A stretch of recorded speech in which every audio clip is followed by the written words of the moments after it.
This is TWiT. Will Sattelberg from Android Police is here to talk all about the many ways in which this Android, iPhone messaging, green bubble, blue bubble, iMessage, nothing phone. I mean, it's many things. Teens and the smartphone usage. It's everything all combined into one giant soup. And thankfully, Will, you are here to make sense of it. How you doing? I'm good, Jason. Hi, Micah. Hello. Hi, Jason. What a day this turned out to be. Jason sent me an email 30 minutes before I was supposed to jump on the call and was like, well, this is more interesting now, I guess. And it's just, we should just get into it. Yeah. I mean, initially this whole discussion was going to be about Nothing Phone and their announcement. They made an announcement, was it yesterday or the day before, that essentially they have a partnership with a company called Sunbird to essentially enable iMessage on their phone running Android. Maybe we should just start there, since that was kind of the genesis of this. What exactly is that?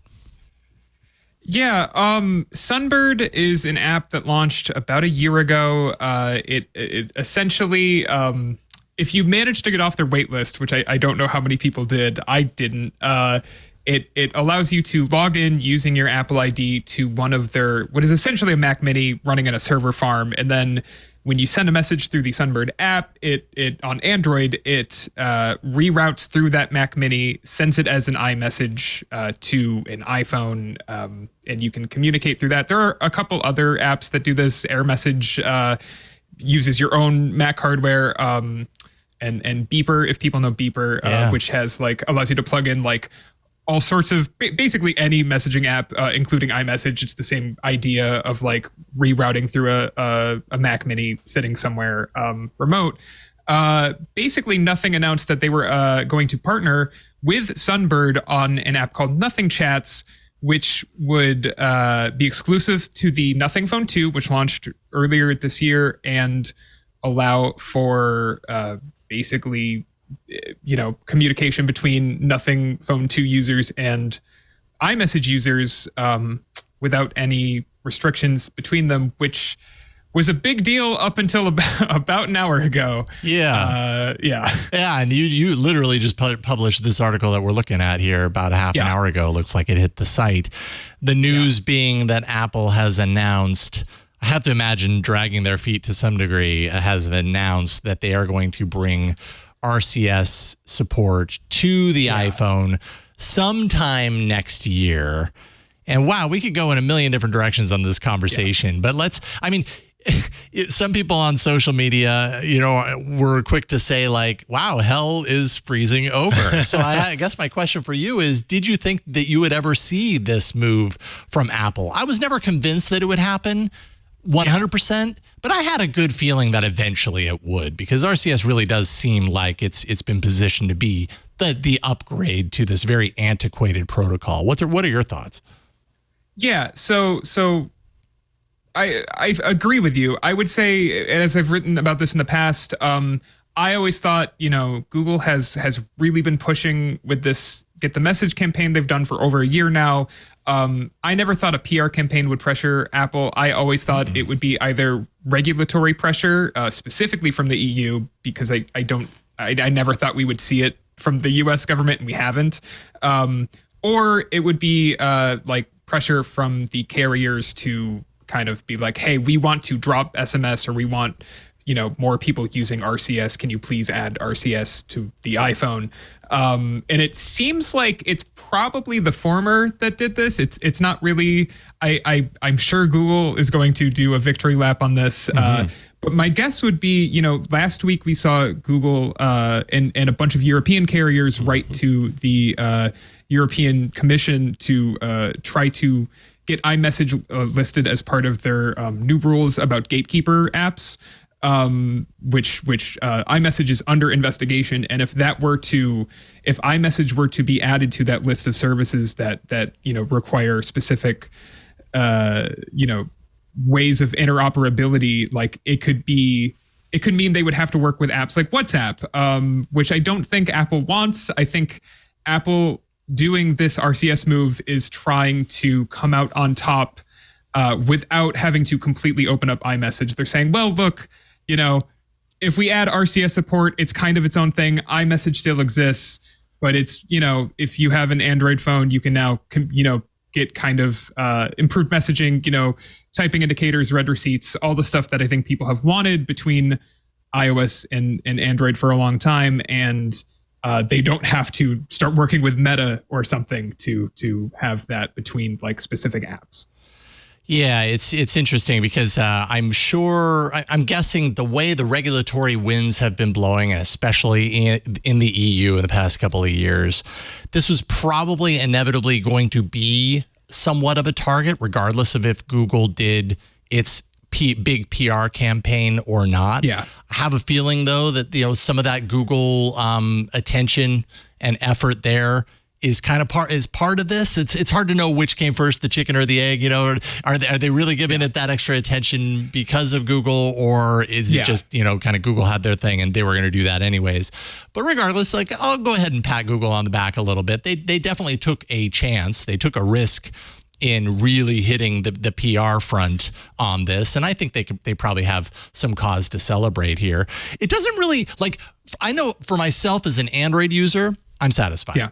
I don't feel like I need an iMessage app on my phone, quite honestly. Like, I don't need another app on my phone, but I do want to know that my conversations with people on iPhones isn't going to, give me, like, I just got a handful of photos from someone who I was in contact with this morning who has an iPhone, and they're all low resolution, small images, so now I got to ask them, hey, can you send that in a different way? Because these aren't ideal. Like, those inconveniences don't crop up. And I don't think it's going to end up really addressing the green bubble, blue bubble thing. Do you have any knowledge around that aspect of things? There doesn't seem to be anything here that would indicate otherwise.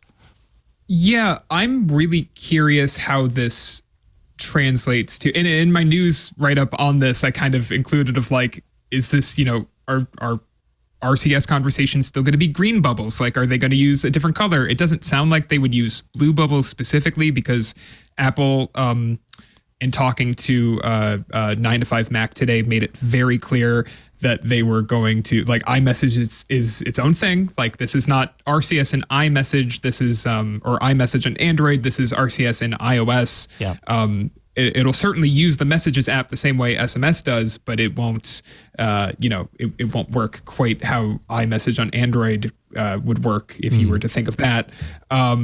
So I'm curious. It does sound like basically every RCS feature you would want, right? Like every enhanced messaging feature you would want. So higher quality media, Jason, in your case, or read receipts, typing indicators, location sharing, and the ability to work over data connections. So that's both, 5G/4G and Wi-Fi, all coming to iOS, which is good. And therefore, and I would assume group chats as well, whether or not that will be, I know, I think that's the big one. That's the big question mark of like, I can't see them launching RCS with some kind of arbitrary limitation of like, hey, like, if you want, group chats between Android and iOS, you still have to use MMS. Like, I just can't see that happening. Although, again, we're maybe a year out from this launching, so who knows? But I think that would be the real big thing to kind of kill the blue bubble, green bubble thing. That, and just like, and I wrote about it a little bit this week. This is kind of what we were originally going to talk about today, is the stigma, especially around younger users of Android users breaking group chats and Apple pushing teenagers to buy iOS devices, and why iPhones specifically are so popular among younger users. There was a study about, not a study, but a paper about a month ago that was just shy of 9 in 10 teenagers buying iPhones, and like how bad that is for Android's future in the US. I don't know if this will help that. There are other reasons that the iPhone is so popular in the US at the moment, and I kind of break that down in my piece at Android Police. But I do think iMessage is the biggest one, and specifically enhanced messaging on between group chats and between, it's just with the iPhone so popular, it's easy for social pressure to push teenagers into buying the device that works with the device all their friends have. So 100%. I'm curious how that changes in 2024 and beyond. But any prediction I would make would be a guess. You brought up something that I can't get out of my mind now, which is this is the sheer reality that you pointed out. I think this is going to be really interesting to see what they do going forward. iMessage to iMessage, that is blue. Specifically because it tells the user there are certain features that you get in this conversation that you don't get if it's not blue. And, encryption is the easy one to point to so that when you see it, it's blue, that's an encrypted conversation. I have faith and trust this conversation is encrypted. Green Bubble up until now has told us you don't have those features. And so if you're talking with a Green Bubble, don't expect your conversation to be encrypted, just as one example. Now we're going to have this RCS thing. And RCS, I'm envisioning, I know it's encrypted with Android, so I'm guessing that they would have this encrypted communication with Apple. What this tells me is there might actually be 3 colors at some point.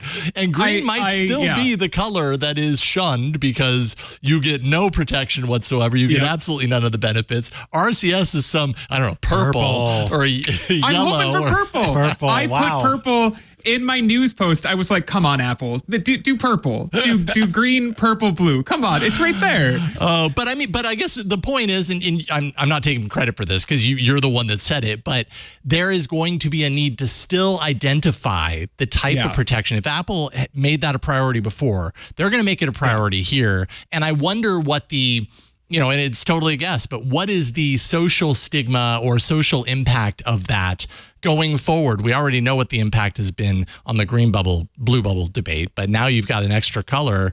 Is that one let go? Because, hey, we get everything we need, or is it still not blue, so it's not okay? I know. It's I want to hope it is like, well, purple's not blue, but you didn't break the group chat or whatever, right? Totally. And so I'm hoping it is basically like, all right, like purple's fine, or whatever color it ends up being. I do think it will have to be a third color, right? I think they wouldn't want, just from a security perspective, wouldn't want to reuse green because they are, RCS is encrypted or can be encrypted.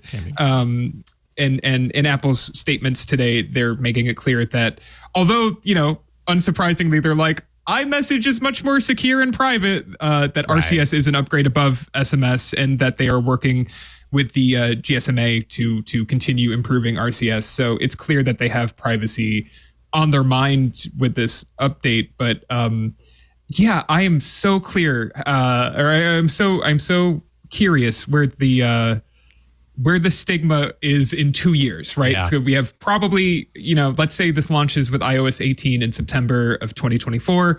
That seems as likely as anything.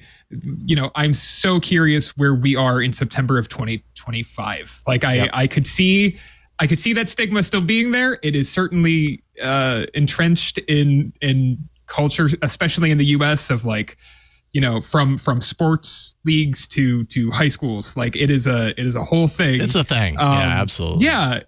But if the group chats function how people want them to function, I think it's possible that we start to see that break at least a little bit. Right. Mm-hmm. I'm just, but honestly, your guess is as good as mine. Right. It's all guessing at this point. I think at the end of the day, I'm happy to see this happen because I think it's not just good for Android users. It's good for iOS users. Yeah. I've talked before about how I want to know, I have that anxiety when I send an Android user something that it's not going to show up how I'm expecting it to. Mm-hmm. And so to know that the message, the photos are going to show up in as high quality as they can be, it makes me feel a lot better about it. And honestly, the whole thing has always bugged me because we call the person that we're sending the message to the green bubble. But the fact is, the color that is changed is the color of our messages, not the other person's messages. The other person's messages come in gray background with black text. It's our message that changes. So really it makes us the green bubble. When I send you a message, I'm the green bubble, but it's your fault. We are all green bubbles, Micah. Yes. And Micah, that's a great perspective. I like that. Yeah. It's all on iPhone users to critique. Yeah. No, I think at the end of the day, I am hopeful that, as much as this has been a thing for a decade, basically, that, people are able to kind of chill and be like, look, like we really wanted the features. It wasn't the color of the bubble that was just an easy way, and now that they're here, more or less, I still can't. Well, I mean, even FaceTime is in the browser, but, it's not perfect, but you're also not destroying anything. Maybe we have to start a new chat, but that's about it. I'm hoping that kind of lets people chill, because there is a weird amount of heat around iOS versus Android, kind of specifically for this reason. And I think once this is not there, people are a little more calm about it. And maybe iPhone users who are really only there for iMessage can try out Android phones if they want. They don't have to stick with it, but, Android phones are pretty good these days. This was actually a really good year for Android phones, in my opinion. We're putting together our end of year awards at Android Police, and the list of candidates is much longer than it was last year. And, whether you just want to try something new or you want to try a foldable or something, like that opportunity will kind of exist. Yeah. So I think it's exciting. Yeah. I know I'm excited to see the news and excited to see where it goes. So, Will, thank you so much for coming on and, going with the flow, because we had plans. You know what this conversation makes me realize? Poor Nothing. They had the attention for like a moment, and then this happened, and the attention's completely gone. So I wonder how they're feeling about that. That's funny. And that app launches tomorrow. Like, that's the real shame. That app hits the Play Store tomorrow. Wins again. Apple. All right. Will Sattelberg writes for Android Police. You can find all 3 of the articles that he's written in the past couple of days that have to do with each different point of everything we just talked about. Will, thank you so much for coming on today. It's been a pleasure. Thank you, guys. Thanks for having me. We'll talk to you soon. Tech Break is brought to you by our friends at IT Pro TV, now called ACI Learning. ACI Learning is here to support your team's advancement in IT and cybersecurity. Get fully customizable training tailored to your team's needs. Visit go.acilearning.com/twit. Twit listeners can receive up to 65% off an IT Pro Enterprise Solution Plan. The discount is based on the size of your team when you fill out their form.